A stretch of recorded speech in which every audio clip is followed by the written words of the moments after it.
my husband came and I confronted him with why he wasn't picking up my call, he said he was in a place of prayer with God for 7 days and needed no distraction.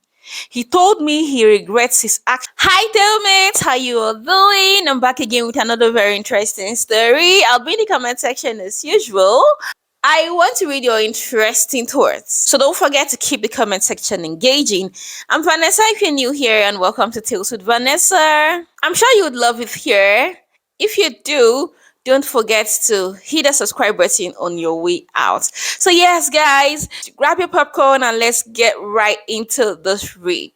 I don't know if to regret marrying a pastor or not. I grew up in a Christian home and have a Christian background. When I met my husband, it was his love for God that drew me to him. He proposed and I accepted without a blink. Few years down the line, I started noticing my husband's priority was the church. He always never had my time. During the birth of our first child, he was very hands-on and available until he was sent as a missionary to another country to pastor a church. Now, no, I don't. Yes, the work of God has to go on, has to match on, but I think young families like this, all of this type of sacrifices are not entirely bad, but if you're going on a missionary, please go with your wife. Please, please, please. During the birth of our first child, he was very hands on and available until he was sent as a missionary to another country to pastor a church. Distance started affecting our relationship much more, and he only spends few minutes on the phone with me. He tries to come back once in 2 months, and those times he is around, I must say, he was always giving his best at home. Okay? He assured me that if they do not find a replacement for him in that country so he can be with us again, he would make sure we join him there. Wow, wow. Okay, I'm grateful he thinks this way because that was my first thought. I believed he still had our interest till our son fell ill.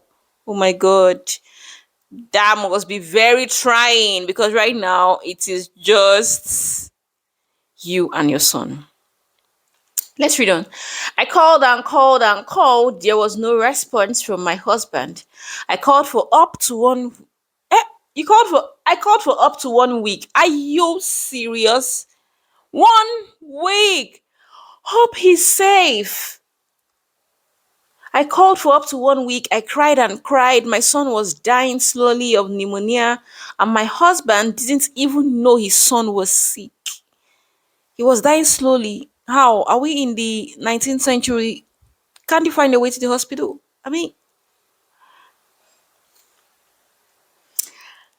I couldn't raise the money for his treatment single handedly. Oh, my bad. Then I remembered I could reach one of our pastors to help me reach out to my husband. After 2 days of trying, he wasn't able to reach my husband too. Of course, I know he wasn't going to reach him because if he doesn't pick your call, he might not as well pick another person's call. But let's read on. His phone was now switched off. Ah, now this is scary. I started panicking again. Didn't know if something bad has also happened to him.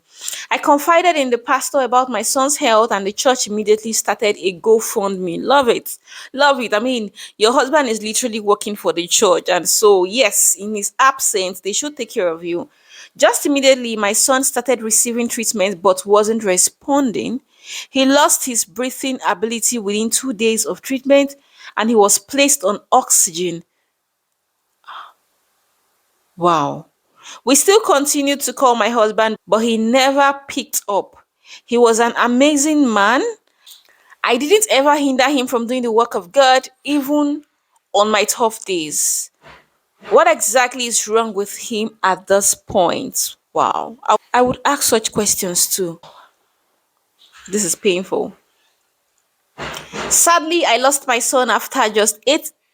Oh my goodness. Jeez, no.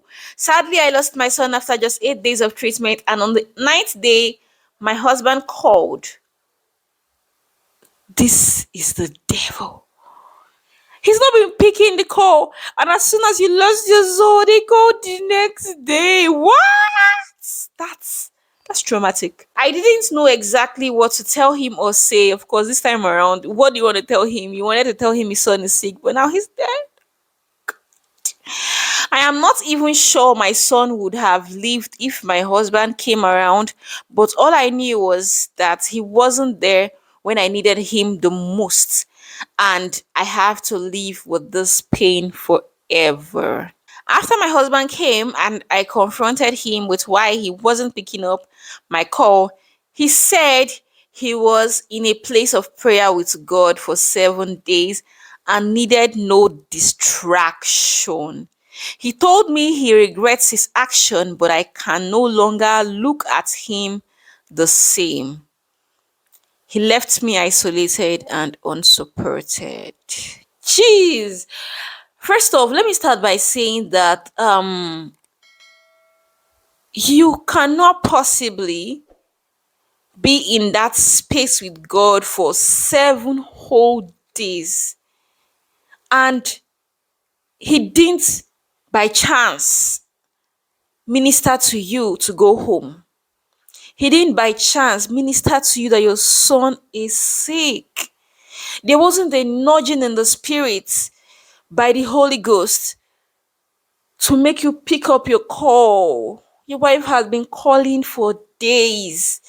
I don't know, you guys, what do you think? I'm trying to tread carefully because this is about the church and, surrounding God and all. So I'm really trying to tread carefully. But I want to ask you guys, what do you think about this situation?